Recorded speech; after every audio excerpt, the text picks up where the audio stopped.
y lo que vamos a analizar es ejemplos o sea, muestras reales de exámenes de orina, para que los podamos analizar, ¿ya? La primera parte, por tanto, lo vamos a ver, las cosas que me interesan, que tienen que ver fundamentalmente con el diagnóstico, ¿ok? Les dejé a varios, Recording al in azar, progress. no sé, al azar en realidad, la posibilidad de que sean coanfitriones, por tanto, graben, ¿sí? Así que si pueden grabar, grábenlo. Ustedes saben que yo no tengo posibilidad de hacerlo en este computador que no es mío. ¿Ya? Así que partamos para las dos menciones entonces. Bueno, aquí vamos a empezar a anotar algo, cosas importantes respecto de las diferencias que uno puede encontrar en la presentación de la infección urinaria, tanto en los pacientes masculinos como femeninos. Vamos a anotar más adelante rápidamente de que la prevalencia es totalmente distinta, la incidencia es totalmente distinta entre el hombre y la mujer, y uno pudiera perfectamente explicarse eso por las características anatómicas de cada uno de ellos. Aquí tenemos los sistemas anatómicos esquemáticos del hombre y de la mujer. Vemos, por ejemplo, de que, lo dijimos, de la vejiga hacia arriba, hacia los uréteres y riñones, exactamente lo mismo, ¿sí? Dos riñones ubicados en la misma zona, y la vejiga también ubicado, pero la vejiga tiene situaciones anatómicas distintas. Fíjense entonces en el esquema que está acá abajo. En el hombre, lo que tengo es la vejiga que está en contacto en su pared posterior con el recto, ¿cierto? Sigmoide y recto, fundamentalmente. En cambio, en la mujer, la vejiga está en contacto con el útero, ¿cierto? Y sus anexos, y lejos de ello está el recto. Entonces hay una interposición en la mujer de una estructura anatómica que tiene que ver con el sistema higiénico-obstétrico, y que esto claramente puede marcar una diferencia importante, por ejemplo, en una mujer embarazada. O sea, si este útero crece de manera significativa o aumenta el volumen de 8 a 10 veces más, puede incluso producir compresiones en la vejiga. Eso por un lado en la mujer. Pero en el hombre también se añade, y también tiene que ver con el sistema reproductor para la formación de los líquidos seminales, la próstata. Entonces tengo la próstata que está acá, que incluso abraza a la uretra, y cualquier patología, por ejemplo, un cáncer prostático, una hiperplasia de próstata, puede comprimir a la uretra y producir que se acumule la orina en esta vejiga. Entonces son elementos ya distintos, ¿se fijan? Y lo que claramente uno nota, y rápidamente nota, es la longitud de la uretra. Fíjense cómo la longitud de la uretra del hombre es mucho más larga, por supuesto la presencia del pene, en comparación a la uretra femenina. ¿Cuán corta es? Y no solamente eso, sino que además en esta zona, que es la vulva, o el vestíbulo en el fondo, vestíbulo vaginal, lo que yo voy a tener es la emergencia tanto de la uretra como de la vagina. Entonces, hay de alguna otra forma interacción en esta zona, y eso puede predisponer a la presencia de gérmenes, por ejemplo. En cambio, en el hombre la uretra es mucho más larga y además es sinusoide, tiene curvatura, y la longitud aumentada, más estas curvas, hacen claramente de que las bacterias puedan subir con mucha mayor dificultad desde el exterior hacia el interior. ¿Sí? En cambio aquí es muy, muy corta. Imagínense la uretra de una pequeñita de 3 meses. ¿Cuán corta es? Y no solamente eso, sino que además dijimos de que en esta zona perineal hay emergencia en el mismo vestíbulo de la uretra, vagina y recto. Entonces gérmenes que pueden estar en esta zona pueden avanzar con mucha facilidad, llegar a esta zona y ascender con facilidad. No tanto en el hombre, ¿cierto? Fíjense que va a ser muy difícil, muy raro, que gérmenes de esta zona, en la zona anal, puedan ingresar por la uretra distal. ¿Cómo divido a las infecciones urinarias? Fácil, en infecciones urinarias altas, que comprometen a los riñones y los uréteres, e infecciones urinarias bajas, que comprometen a la vejiga, en el hombre a la próstata y la uretra. También se conoce como infección del tracto urinario, infección de la vía urinaria o síndrome infeccioso urinario u urinario infeccioso. Epidemiología, me interesan algunos datos de epidemiología acá. Por ejemplo, el 50 a 60% de las mujeres tendrán al menos una ITU durante su vida. ¿Y en qué periodos habitualmente se producen las ITUs? Se producen frecuentemente durante el primer año, entre los 20 y 40 años, en la época reproductiva, y en la posmenopausia. O sea, la mujer presenta tres momentos de su vida en los cuales hay mayor posibilidad de que haga infecciones urinarias. En el hombre, la incidencia es mucho menos frecuente, pero esa incidencia se iguala a partir de los 65 años, como lo vamos a ver a continuación. Tres definiciones que importan.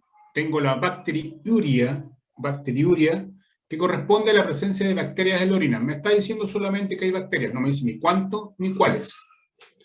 Tengo la bacteria significativa, aquí ya me da un nombre, me da un apellido, digamos, a la bacteriuria, en el cual tengo un número de bacterias mayor a 100.000 unidades formadoras de colonia. No se olviden de este número.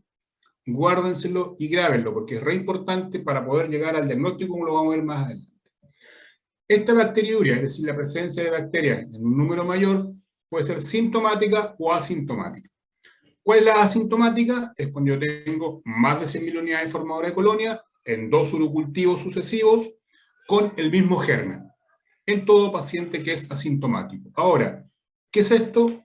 Esto eventualmente es no tratable. Es la presencia de bacterias, un número importante, pero que no produce síntomas, por tanto no requiere tratamiento.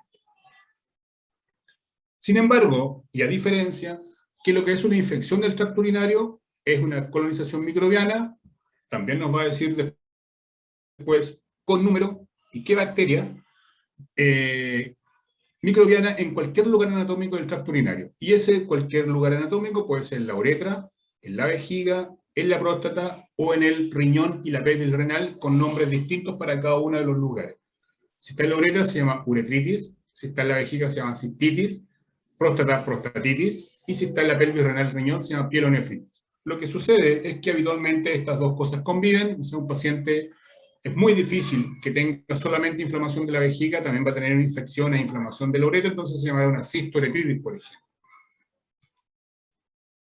Algunos factores de riesgo, no nos vamos a meter en detalle respecto a esto mismo, esto probablemente ustedes lo hayan detallado en su cátedra. Discutible, mujeres sexualmente activas, totalmente discutible. Si tiene más preocupación de infección del tracto urinario, yo diría, si me preguntan a mí, yo diría que tiene más posibilidad de hacer infección de transmisión sexual que infección del tracto urinario. La higiene anal insuficiente, y esto lo conversábamos también anteriormente, tiene mucho que ver, por ejemplo, en el paciente pediátrico, los pacientes postrados o los pacientes que tienen algún grado de alteración de conciencia, en que hacen mala higiene anal, es decir, aquella limpieza que debía ser de anterior a posterior, la realizan de posterior a anterior, con el lógico arrastre de los microorganismos que vienen de la vía digestiva del ano hacia la zona vulvar en el caso de la mujer, y por supuesto, como lo vimos delante, la predisposición anatómica es a que se contamine, digamos, la uretra y ascienda rápidamente a la vejiga. Guaguitas que uno se olvida de cambiarle el pañal frecuentemente, por ejemplo, si está con diarrea y no le cambia el pañal, imagínense esos microorganismos que están en la diarrea, ascienden rápidamente por la urinaria y pueden perfectamente producir una infección urinaria. El uso de espermicidas, porque cambia el pH local de la zona vaginal y por tanto elimina los saprófitos y predomina lo patógeno con la contaminación subsecuente. Pacientes que padecen algún grado de inmunosupresión o inmunodepresión inducida por fármacos, por ejemplo, los pacientes que tienen cáncer, que necesitan ocupar inmunosupresores, corticoides, pacientes diabéticos, pacientes desnutridos, pueden tener más predisposición. El embarazo por sí mismo, también sabemos de que el embarazo es una tormenta de cambios hormonales, y no solamente cambios hormonales, sino que también anatómicos. Si uno hace referencia rápidamente a la foto que vimos inicialmente, ese útero que crece va a comprimir la vejiga, le va a disminuir el espacio de amplitud de esa vejiga, por tanto, también va a tender a que haya mayor colonización. Y además el cambio del pH local por la presencia de los estrógenos. La hiperplasia prostática benigna, la compresión de la próstata sobre la uretra hace de que se acumule orina en esa vejiga, la estenosis ureteral lo mismo, la formación de cálculos renales, el reflujo bésico ureteral, ¿cierto? Ureteral, no uretral, pacientes mayores de 65 años y aquellos pacientes que usan sonda o que necesitan ser sondeados para poder que se produzca la micción. Lo que me interesa acá es redundante decir que se localizan las itus bajas y las itus altas, de acuerdo a qué segmento anatómico está comprometido. Hay situaciones especiales que se denominan, por ejemplo, la itus recurrente, la itus en embarazada son especiales, no solamente porque el tratamiento va a ser distinto, sino porque las consecuencias de esa infección urinaria también van a ser distintas. O sea, incluso una infección urinaria que es la causa más frecuente de parto pretérmino, o sea, de parto prematuro en el fondo. ¿Sí? Entonces es distinto. Los pacientes que están cateterizados, con sonda, como dijimos, y fíjense cómo el hombre se considera, porque vimos anatómicamente que es re difícil que el paciente tenga una infección urinaria. Entonces, si el paciente tiene una infección urinaria, el hombre tiene una infección urinaria, eso se considera como una ITU incluso hasta complicada o una situación especial. Y lo que más nos interesa saber entonces es que el riesgo de las complicaciones, tenemos las ITUs no complicadas y las ITUs complicadas. ¿Cuáles son las ITUs complicadas? Aquellas que tengo la presencia de una infección urinaria con una anomalía anatómica o estructural. Es decir, puedo tener, por ejemplo, uropatía obstructiva, cálculo de la viabilidad, estenosis uretrales, hiperplasia prostatica benigna, cáncer de próstata, que haya un vaciamiento vesical incompleto, los pacientes que tienen vejiga neurogénica, pacientes diabéticos, pacientes parapléjicos, pacientes con lesiones raquimedulares, que no pueden eliminar la orina de la vejiga, perdón, y por tanto necesitarán incluso ser sondeados, se acumula la orina, y eso es un caldo cultivo para que se produzca eventualmente la infección. El reflujo vesicoureteral, la orina que se forma en el riñón baja a través de los uréteres, llega a la vejiga y no se devuelve, nunca. Pero hay situaciones, de acuerdo, se clasifica en 4 grados, en la cual la orina se empieza a devolver desde la vejiga, que puede estar ya contaminada y llegar arriba al riñón y producir una pielonefritis. Que el paciente haya sido instrumentalizado en el último mes, es decir, que se haya operado, por ejemplo, con una cistoscopía, o le hayan hecho una cirugía de próstata, o que le pongan sonda, y qué sé yo, esos pacientes también van a tener más predisposición. Primero, porque los gérmenes pueden entrar a través del procedimiento, y segundo, porque el hecho de introducir una sonda o un cistoscopio, por ejemplo, produce daño mecánico de la mucosa, y la mucosa es el primer elemento protector, una barrera inespecífica de protección. Si la rompo, los gérmenes pueden entrar con facilidad. Alteraciones metabólicas o funcionales como la insuficiencia renal crónica, diabetes y el embarazo. Pacientes inmunosuprimidos, como lo vimos, edad infantil, sobre todo los pacientes menores de 3 meses, es una ITU complicada por donde una mira, independiente de donde esté. O sea, independiente ITU, menos de 3 meses, eso se hospitaliza y es una cosa complicada.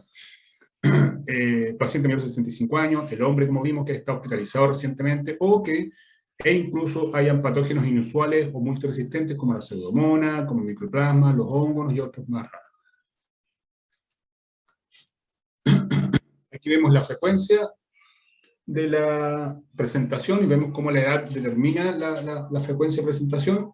En la etapa neonatal tengo una frecuencia del 1%, la relación es 1,5 para los hombres, o sea, por una mujer hay 1,5 hombres en el fondo que hacen infección urinaria.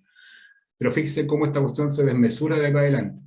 En la edad preescolar, pacientes menores de 5 años habitualmente, la frecuencia es del 3%, pero la relación es 10 mujeres por un hombre. En la etapa escolar, entre 5 y 12 años, la frecuencia es del 2%, pero 30 mujeres por un hombre, y fíjense cómo se dispara en la etapa reproductiva, o sea, eventualmente a los 18 años en adelante, una frecuencia del 2,5, 50 mujeres por un hombre, o sea, claramente y evidentemente mucho más frecuente la mujer a esa edad. Y de ahí para adelante se empieza a equiparar esto, pero aumenta la frecuencia, sí, o sea, en mayores de 65 años que viven en casa, frecuencia del 20%, no es poco frecuente, 10 mujeres por un hombre. En los mayores de 80 años que viven en casa, frecuencia del 30%, con 2 mujeres por un hombre, por cada hombre. Y en los pacientes ya mayores de 80 años, pero que están institucionalizados o viven en hospitales, 30% también, pero la relación es 1:1. O sea, la edad es mandatorio como factor de riesgo para tener infección urinaria. No se olviden de esto, me interesa que recuerden este nombre: causas más comunes de infección urinaria, bacilo gram negativo, lejos el Escherichia coli. Aquí está, Escherichia coli en una cistitis y pielonefritis no complicada, el 92% de la infección urinaria, o sea, casi todas en el fondo, son producidas por Escherichia coli. Si ustedes me preguntan dónde es Escherichia coli, en el sistema digestivo, por tanto son bacterias que vienen del sistema digestivo, del intestino recto y pasan a la vía urinaria. Por tanto, uno rápidamente saca la cuenta de por qué se produce la infección urinaria, sobre todo en los pacientes pediátricos. Entonces, 92%, lejos lo más común. Ya hay otras causas como el ITU complicada, el 15% por Klebsiella, puede ser por varios microorganismos, un 10%, pero el resto es bastante bajo. Salvo la pseudomonas, que yo no la dejaría de lado, que es un 12% porque es una bacteria muy, muy compleja. Los síntomas de la cistitis aguda no complicada, subrayo, habitualmente se da solamente en mujeres que no tienen ninguna alteración estructural ni anatómica de la vía urinaria, y lo que tiene duria, es decir, aumento de la frecuencia miccional. La paciente va muchas veces al baño, pero hace poquito pipí. O sea, mucha frecuencia, poco volumen de orina. Nicturia, eso se explica por la piliacuria, o sea, el paciente incluso se tiene que levantar en la noche a orinar porque tiene la sensación, elimina orina, y eso se da primordialmente por el fenómeno irritativo de la vía urinaria, o sea, entienden que está infectada la vía urinaria, entonces está inflamada, y eso genera una sensación de querer eliminar pipí, pero la cantidad de orina es muy, muy baja. Disuria, que es el síntoma más distintivo, que es la dificultad para hacer pipí, una niñita que va al baño y llora, le duele, le arde, no quiere, se aguanta, la mujer que relata claramente de que le arde para hacer pipí y le molesta para hacer pipí. Urgencia miccional, no se aguanta, en el fondo, no se aguanta y tiene que andar buscando el baño por el reglamento de frecuencia y por lo irritativo que está ahí. Puede haber la fibra púbica, por eso no está ubicada la vejiga, ¿se acuerdan? Directamente ahí, en la parte anterior de la pared abdominal. Tenemos vesical. El tenemos vesical es una cuestión bien simple, es decir, es el paciente que tiene ganas de hacer pipí, pero no hace pipí.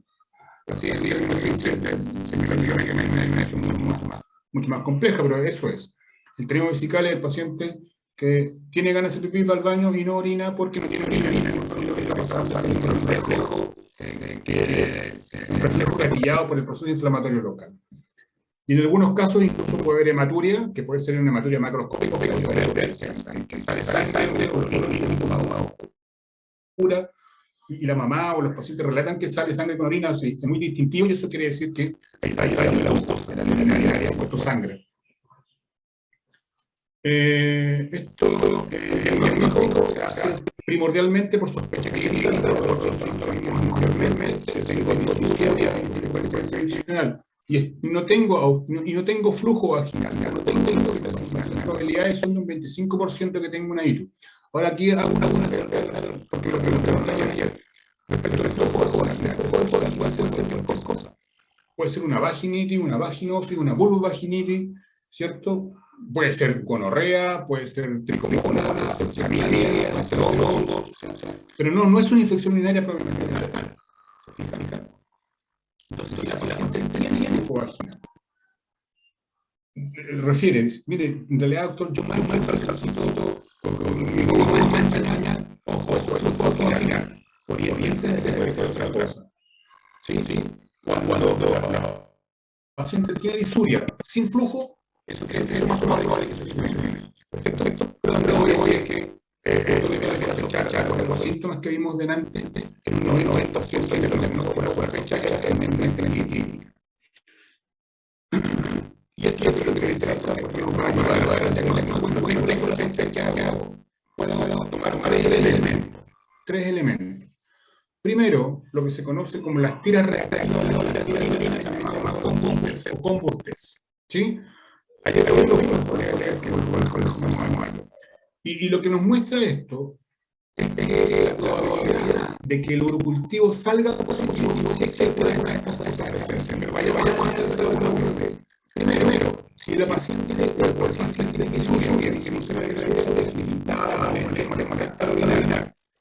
¿y qué produce eso? También puede ser otras cosas. Vaginitis, vaginosis, vulvovaginitis, lesiones por grataje, lesiones por grataje, oxígenos, los biotidos, por ejemplo, ¿por qué? Cuando hablo de grataje, la alergia a un calzoncito de algodón y le pica, se arranca. ¿Cierto?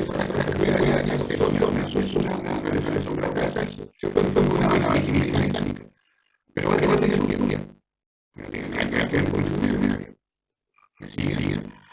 Los micronitos, si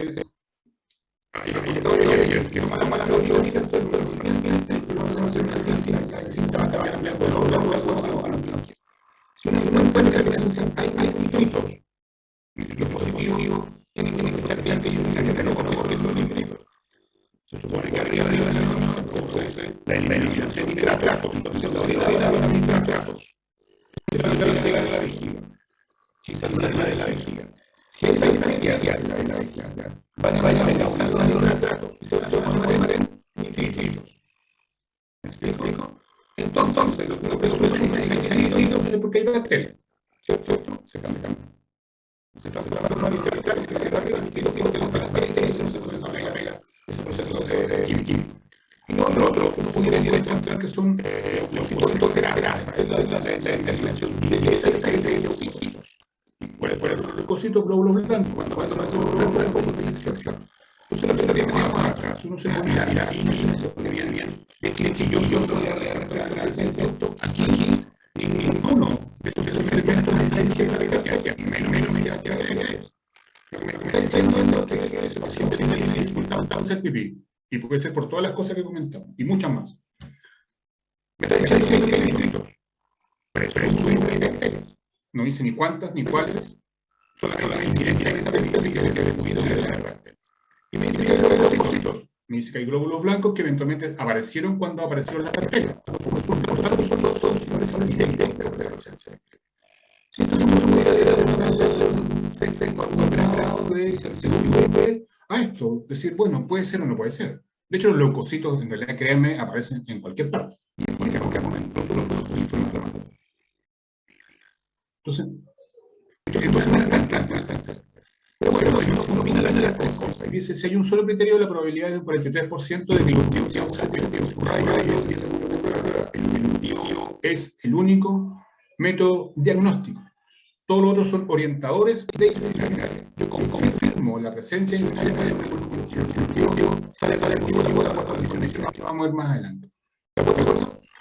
Entonces, si el cultivo sale positivo, siempre tiene uno de las tres cosas, el cultivo va a ser positivo en un 43% de probabilidad. Si yo tengo dos criterios, cualquiera sea, casi 70%. Si tengo los tres criterios, ahí la cosa ya uno más creíble que el departamento de probabilidad de cultivo sea positivo. ¿Bien? La verdad es que nosotros dejamos de usarlo, por ejemplo, lo menos en el servicio de pediatría y el servicio de pediatría. ¿Por qué? Porque la intervención es totalmente indirecta y nos dimos cuenta de que teníamos muy poca correlación directa entre nuestros comportes, que pueden ser nuestros comportes, no es nuestro con los mucho más alterado, y que hacíamos, nos equivocamos muchas veces en tratábamos a aquellos pacientes que tenían las tiras alteradas. Tratábamos 3 días con antibióticos, ya era el cultivo negativo, teníamos que suspender y echar todo para atrás. Pero bien, dando credibilidad de acuerdo a la tendencia que puedan tener distintas escuelas, si yo tengo nitritos y tengo leucocitos, eventualmente se hace el diagnóstico de infección y el tratamiento se justifica. Ojo, que sea totalmente indicado. Si el médico lo da, perfecto. Si no lo da, también perfecto. Se justifica tratarlo así. Si solamente tengo nitritos, está justificado tratar porque la probabilidad de que haya infección urinaria también es alta. Si solamente tengo leucocitos, aquí en realidad se pierde sensibilidad y baja mucho la especificidad, por tanto debería considerar todas las otras causas y se tiene que hacer un seguimiento estrecho del paciente, por tanto controlarlo en 48 horas, si como la molestia, y por último hacer un examen ya más, un urocultivo. En cambio, si sale negativo, nitritos y estereas negativos, en ese paciente no hay que tratarlo. Definitivamente no se trata y se tiene que hacer seguimiento posterior. ¿Sí? Esto justificaría un poco lo anteriormente descrito, si es que uno se decide ocuparlo. Esto sí es de todos los días. ¿Qué ocupamos habitualmente? El sedimento. Y si ustedes tienen alguna guaguita, hermanita, o ustedes mismos en el fondo, les muestro orina que se hace convencionalmente. Es decir, lo que uno le piden es que tenga, digamos, una orina de segundo chorro. Esto también lo puedo hacer por sondeo, también lo puedo hacer por suprapúbica, lo que uno quiera. Pero evidentemente lo que uno hace es pedir esa muestra de orina, ¿cierto? Le dicen a usted, haga su examen genital, el primer chorro lo echa al baño y el segundo chorro lo echa en este frasquito. O si la guaguita es muy pequeñita y obviamente no tiene control de esfínteres, lo que hace habitualmente es ponerle una bolsita, aseo genital, se le pone la bolsita y cada 20-30 minutos se va cambiando para que haga pipí y se junte en esa orina en esa bolsita. Es lo que se llama por recolector. Eso se conoce como sedimento de orina. ¿Bien? ¿Qué me va a mostrar el sedimento de orina? Lógicamente lo miro al microscopio con orina centrifugada. Centrifugo la orina y lo miro al microscopio. Voy a poder medir qué cantidad de glucosa tiene, pero para efectos de la infección urinaria lo que me interesa es la presencia de hematíes. Hay glóbulos rojos hasta en el 50% de las infecciones urinarias. Por tanto, es un indicador bastante directo. Puedo medir el pH, puedo medir las proteínas y aquí está. Los leucocitos, o la presencia de pus o piuria, más de 10 leucocitos en orina no centrifugada. O sea, yo agarro esa orina, la miro en el microscopio y veo más de 10 leucocitos, ojo, probabilidad de que sea una infección urinaria.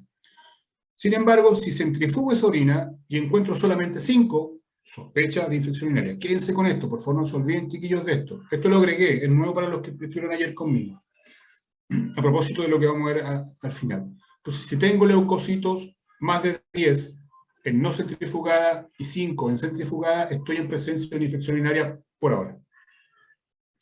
Si tengo bacterias, también eso me orienta a que hay una infección urinaria. Y los nitritos, como acabamos de ver, ¿cierto? La presencia de nitritos en la orina también me orientaría en este caso para la presencia de infección urinaria, ¿cuál es el leucocitos y nitritos? No voy a entrar en detalle respecto de esto, pero es más o menos mostrarles cómo se toma la muestra. Hay 3 formas de tomar la muestra y cómo se interpreta. Primero se puede tomar la muestra por aspiración suprapúbica o punción suprapúbica, y eso es en el fondo meter una aguja o un trocar directamente por la pared abdominal hacia la vejiga. Altamente invasivo, pero claramente eso con una técnica aséptica completa, lo que me asegura es que yo voy a sacar orina directo de la vejiga y por tanto, si tiene bacterias, son bacterias de la orina, ¿cierto? No son bacterias ni de la piel ni de otra parte. Si yo hago esa técnica, que en realidad, por lo menos yo en mis 12 años que llevo acá, nunca he visto que se haga, por lo invasivo que es, ¿cierto? Pero si yo encuentro que hay colonias o hay bacterias, cualquier cantidad de bacterias, cualquiera sea, incluso basta solo una unidad formadora de colonia, la probabilidad de infección urinaria es de un 90%. Si yo hago lo que se conoce como el cateterismo vesical, es decir, sonda, ¿cierto? Habitualmente, eso sí estamos haciendo más nosotros en el hospital de servicio de urgencia, es poner una sondita, por técnica séptica también, y pasar directo con una sonda hacia la vejiga y sacar orina. Si yo tengo, a través de ese método, más de 1 millón de unidades formadoras de colonia, la probabilidad es del 95%.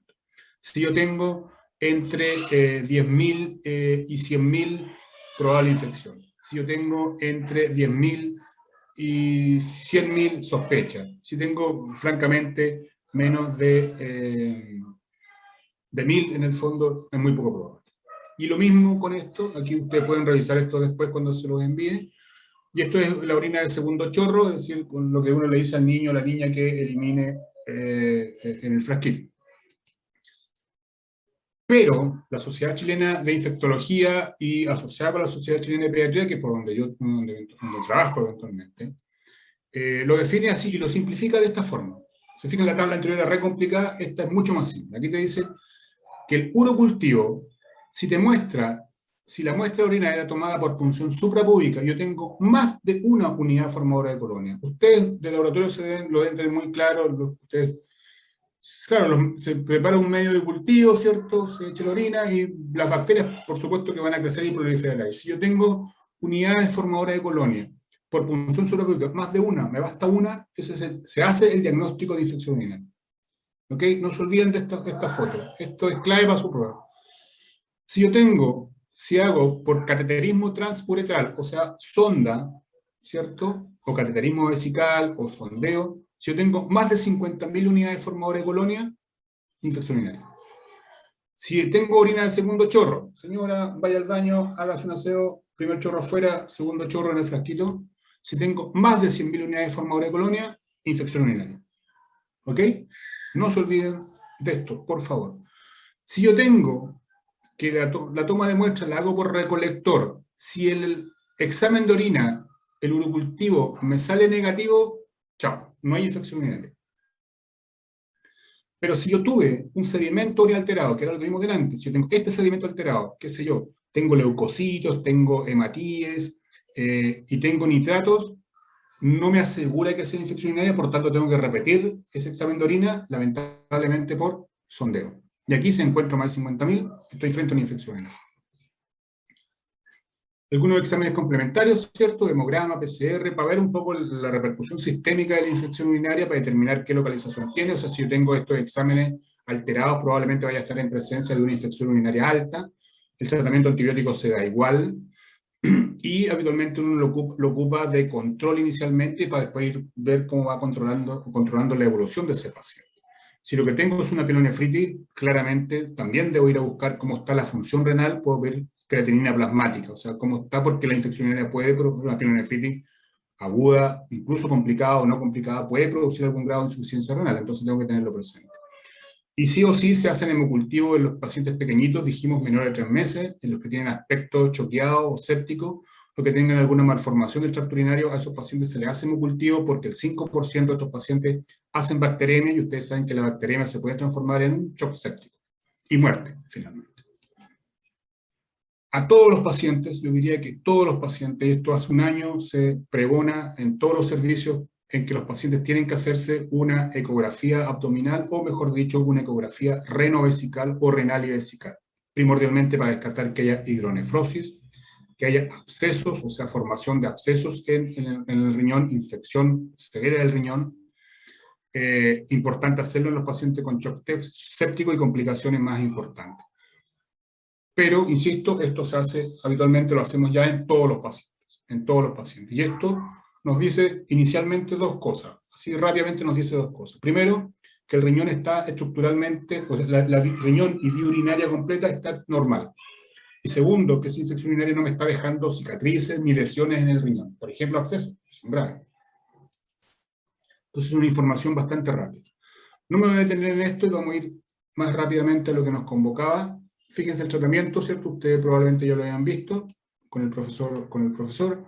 La pielonefritis aguda no complicada y es un cuadro un poco más severo, en el cual hay más fiebre, compromiso más sistémico, náuseas, vómito, diarrea, dolor lumbar, irradiado, los mismos síntomas cistíticos, poliaquiuria, nicturia, disuria, urgencia, pero ya hay un compromiso más sistémico, más fiebre, más taquicardia, puño percusión positiva, yo le doy golpecitos en el riñón y ya está comprometido porque el riñón está infectado, está inflamado y duele su cápsula. Eventualmente una pielonefritis no complicada debería responder a las 48-72 horas, si no responde es complicada y eso requiere ya una intervención secundaria. Vimos entonces pielonefritis, ¿cuál es la causa? 75-95%, no se olviden de esto, chiquillos, porque en el fondo es la pregunta, les va a salir en algún minuto en su prueba.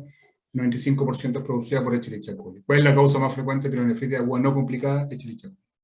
El tratamiento, situaciones especiales como por ejemplo la embarazada, fíjense, se da tratamiento porque lógicamente, les decía, predispone que haya parto pretérmino y lógicamente es una situación especial.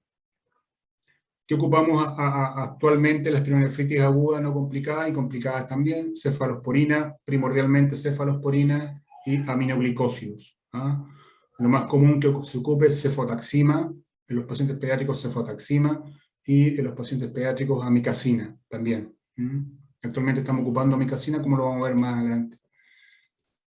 Esto es una foto, aquí debería decir servicio de pediatría, es una foto bien doméstica en realidad, pero para mostrarles qué estamos ocupando nosotros actualmente en el servicio de urgencia a propósito de la pandemia, para no hospitalizar a los pacientes. No es ninguna gracia hospitalizar a los pacientes pediátricos a esta altura, porque primero, y para qué vamos a hablar más, se tienen que quedarse en su mamá y sin visita, solitas las guaguas, entonces no nos gusta, en realidad estamos tratando de evitar eso. En los pacientes recién nacidos, todos se hospitalizan y se da tratamiento con ampicilina y amicacina. Dijimos en los pacientes menores de 3 meses, no se olviden de esto, paciente menor de 3 meses, hospitalizar. ¿Se acuerdan qué pasaba con el paciente febril menor de 28 días? Se hospitalizaba y no conversamos más. Aquí todo paciente que tenga una infección urinaria alta, baja, complicada, no complicada, hombre o mujer, ese paciente se hospitaliza. Ojo, se hospitaliza. Y se da tratamiento endovenoso por amicacina. ¿Y qué estamos haciendo nosotros actualmente en los menores de 6 meses? Que tiene una infección urinaria, notamos que no está complicada, que es un paciente que está en buen estado general, le damos amicacina 2 a 3 dosis ambulatorias, o sea, amicacina hoy día, mañana, pasado 3 dosis, y al cuarto día, si está bien y el paciente mejoró, no tiene fiebre, está en buen estado, le cambiamos antibiótico bioral, a cefaloxima. E incluso vamos más allá, los pacientes más grandes, amicacina una dosis, le cambiamos al otro día, o al otro día parte con cefaloxilo, que es un antibiótico bioral, ¿sí? Eso es lo que estamos haciendo actualmente ahora en pandemia, se los quería compartir. Voy a ir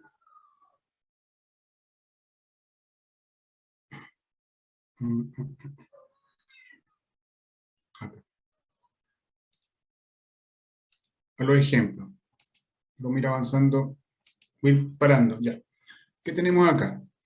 El primero te ayudo yo. Entonces tengo una pacientita que tiene una orina de segundo chorro. Primera cosa que hay que mirar. Primera cosa que hay que mirar, orina de segundo chorro. ¿Por qué? Porque lo que está diciendo acá es cómo se tomó la muestra. ¿Cómo se tomaba la muestra? 1, punción suprapúbica.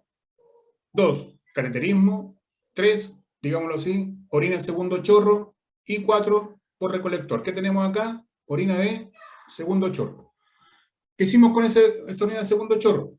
Lo mandamos al laboratorio y el tecnólogo nos dijo que habían células descamativas, es decir, la mucosa se está desprendiendo, leucocitos 50-60 por campo, centrifugada o no centrifugada, da lo mismo, porque en este caso siempre está mayor de 10. ¿Cierto? Entonces tengo leucocituria. ¿Vamos bien? Se escucha y se ve, colega, ¿cierto? Sí, profe. ¿Chiquillos? Sí, profe, se ve. Ya. Entonces tengo leucocituria. Además, el tecnólogo me está diciendo que tengo placas de pus y que tengo eritrocitos 8 a 10 por campo. O sea, también está en el margen de hematuria. Y me dice que hay bacterias abundantes, pero no me dice nada. El diagnóstico, por tanto, en esta primera etapa, orina de segundo chorro con el sedimento, que es un examen que me llega a mí a la hora y media, a las 2 horas más tardar, yo me encuentro con ese sedimento y digo, esto es una infección urinaria. ¿Me siguen? Por el sedimento. ¿Vamos bien? Le doy el tratamiento. Eventualmente, si es que ese paciente, ¿qué hago si en menos de 3 meses?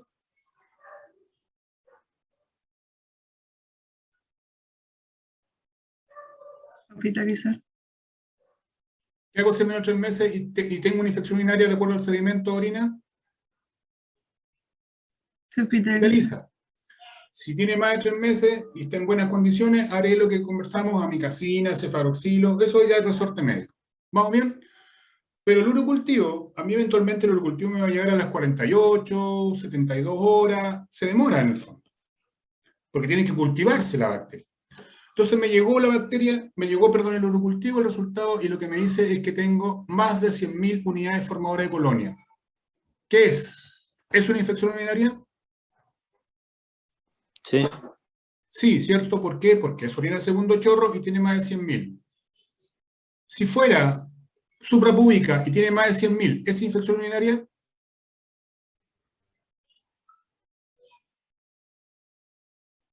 Sí, porque necesitamos una. Si fuera por cateterismo o por sondeo y tengo más de 100.000 unidades formadoras de colonia, ¿es infección urinaria? Sí, porque necesito 50.000. Y tengo más de 100.000 en segundo chorro, por tanto estoy en presencia de una infección urinaria. Aquí está confirmado, por eso les decía, el diagnóstico o el examen que confirma la infección urinaria es el urocultivo. Y no solamente me dice eso, muy agradecido del tecnólogo aquí, el señor Pulgar Alarcón, que me dice que el microorganismo que tengo es Escherichia coli, 92-95% de la infección urinaria. Por tanto, estoy en presencia de una infección urinaria probablemente no complicada porque es un germen común. ¿Se fijan? Y no solamente eso, sino que además me está diciendo acá lo que se conoce como el antibiograma, en que me dice de que este Escherichia coli es sensible a la amicacina, ceftazidima, cefalotina, ceftriaxona y bla, bla, bla.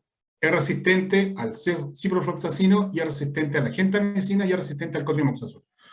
El informe te puede decir 3 cosas a ti. Que es sensible, es decir, que ese germen se va a eliminar o se va a morir con el uso de ese antibiótico en la concentración mínima inhibitoria, esta que está acá, concentración mínima inhibitoria.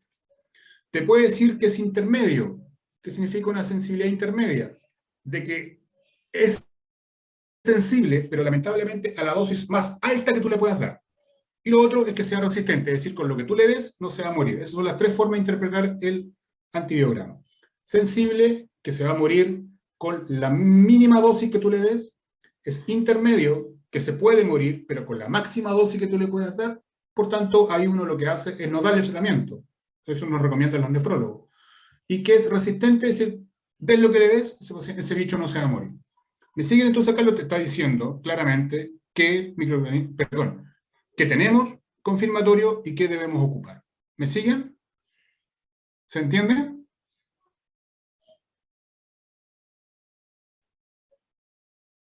¿Sí? ¿No?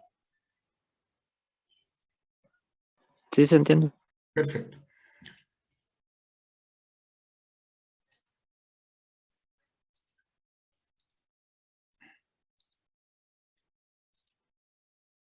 Otro. Cuéntenme. Un minuto. Aquí el don Samuel Cueva Jiménez nos informa que tenemos una orina de segundo chorro. ¿Sí? ¿Qué tengo en el sedimento? Diagnóstico del sedimento.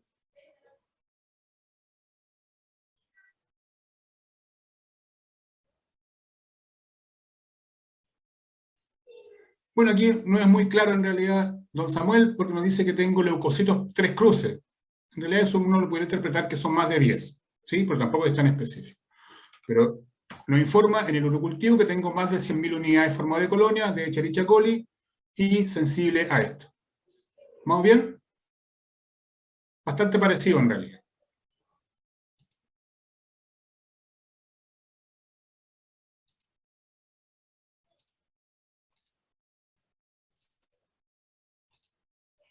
Aquí, ¿qué tenemos acá? Casi los dejo.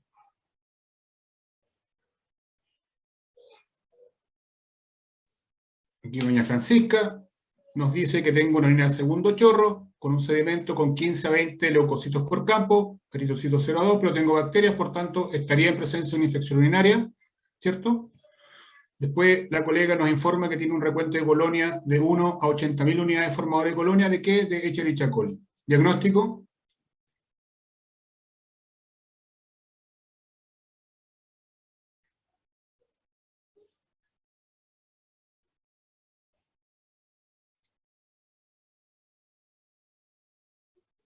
Diagnóstico, chiquillo.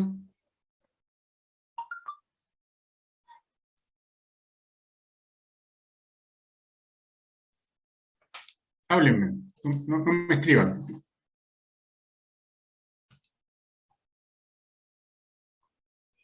¿Sí o no? ¿Es infección urinaria?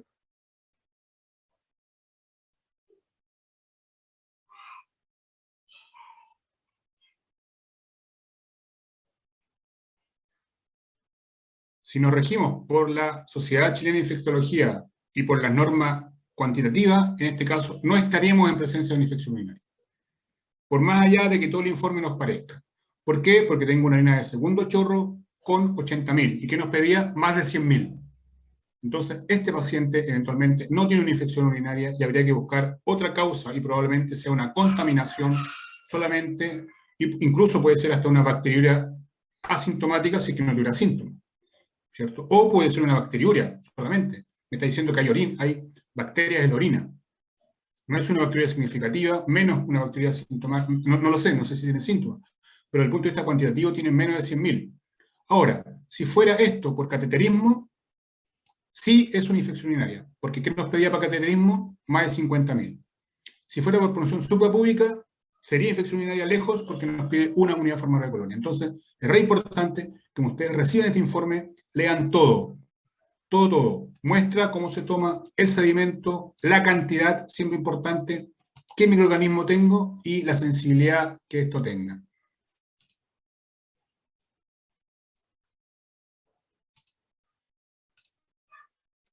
Otro, ¿cierto? Otro, leucocitos positivos, más de 100.000, segundo chorro, Escherichia coli, la sensibilidad.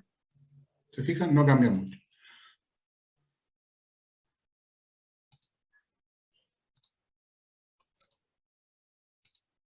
¿Qué pasa si yo recibo este examen?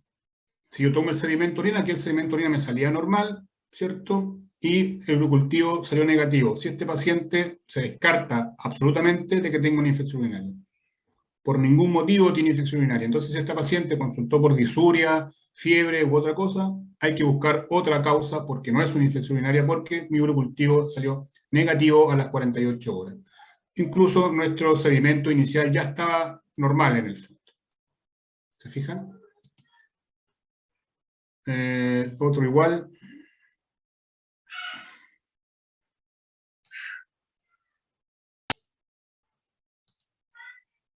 PCR. Mismo.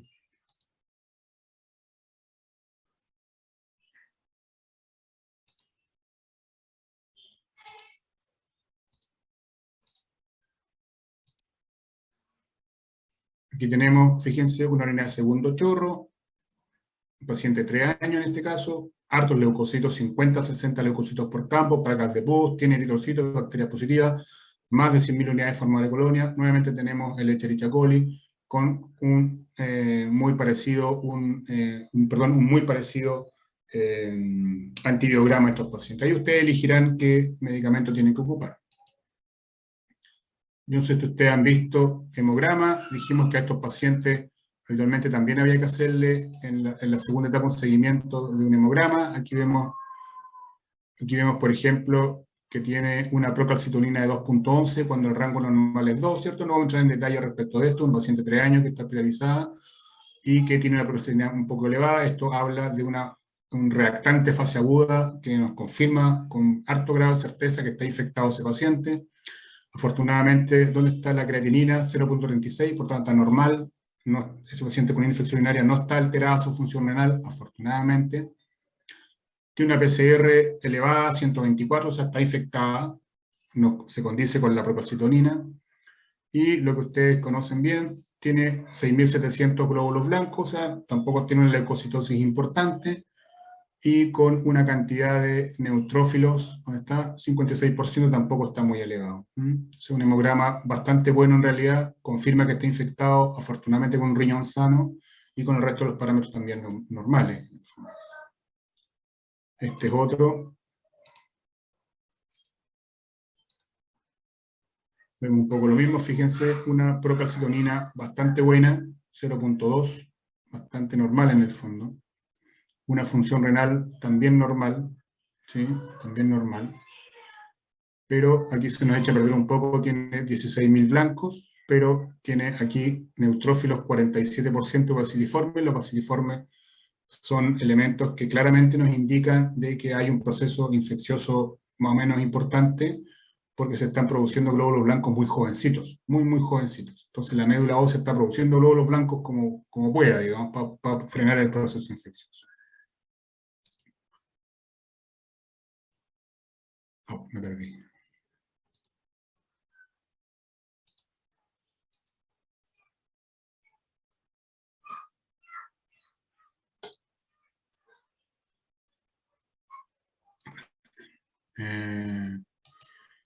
Y lo último quería mostrarles una ecografía renal, que era lo que les decía que se hacía, ¿cierto? Una ecografía renal y pelviana, una pacientita, no sabe la edad, una pielonefritis aguda, y aquí te describe.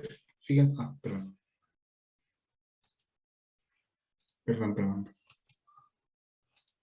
Una ecografía renal, que te dice aquí un paciente que tiene una pielonefritis aguda, dice que tiene riñones normoposicionados, en decúbito y forma tamaño normal. Los 2 riñones son de grosor en su corteza y en una adecuada diferenciación córtico-medular, o sea, un riñón anatómicamente bien, no hay hidronefrosis, la vejiga parcialmente distendida, no se observa líquido libre. Entonces es una ecografía renal y vesical normal, es decir, es una ITU no complicada en una pacientita en el fondo que ya debe estar con tratamiento antibiótico y todo eso. ¿Sí? Entonces ahí más o menos vimos la secuencia de qué es lo que hay que hacer. ¿Ah? Sedimento, sedimento, ojo, siempre atento a cómo se toma la muestra, porque eso le aparece en su caso clínico. Cómo se toma la muestra, cuántas colonias hay, y si hay colonias de acuerdo al número, confirmar o no infección urinaria, qué bicho tengo, y el antibiograma, elegir qué antibiótico ocupo. Adicionalmente, exámenes complementarios, hemograma, PCR, procalcitonina, creatinina, hemocultivo, de acuerdo a la característica, y finalmente le tengo que hacer a todo paciente una ecografía renal y vesical para ver cómo está ese riñón. Y esa vía urinaria en general, ¿eh? Que es como se describe acá muy acotadamente. Bien, gracias. Consultas. ¿Profe? Respecto al tema. ¿Profe, por qué la bacteriuria asintomática no se trata? ¿Por qué la bacteriuria asintomática no se trata? ¿Sí? Porque cuando tú tienes una bacteriuria en el fondo, cuando tú tienes una bacteriuria, inicialmente lo que te describe es que hay, en el fondo, bacterias, ¿cierto? Hay bacterias. Pero lo que no te dice y hace la diferencia, por eso venía la definición al medio, bacteriuria significativa, más de 100.000, esa eventualmente tú pudieras pensar en tratarla, pero si es asintomática, quiere decir que en el fondo esa orina está colonizada, y puede haber colonización. Acuérdense que la colonización es distinto de la infección. La colonización solamente dice que hay presencia de bacterias, de hecho nosotros estamos colonizados por todos lados, ¿se fijan? Y que esta colonización eventualmente está siendo controlada desde el punto de vista local por los mecanismos locales que controlan los procesos infecciosos, ¿cierto? ¿Te fijas? Y por ende no produce síntomas. Entonces, se ha estudiado, y estos son estudios en el fondo de estos tipos, que dicen de que el costo-beneficio entre tratar una presencia de bacterias que está siendo controlada, tratarla, o no tratarla, es mejor no tratarla. ¿Te fijas? Por el costo que tiene el uso de antibióticos, porque además tú sabes que si tiene una bacteria que está totalmente controlada y le das antibiótico, probablemente vaya a crear resistencia a esos antibióticos. Entonces, es mejor, entre comillas, yo sé que suena un poco extremo, pero es mejor dejarla controlada de una manera natural, con una inmunidad natural controlada, antes de meter la mano con antibióticos y otra cosa que nos pueden causar muchos más problemas que los que inicialmente tienes. Es tentador. Yo sé que la pregunta es, bueno, bacterias, antibióticos. No, no es tan así. No es tan así. Sobre todo en la infección urinaria. Gracias, profe.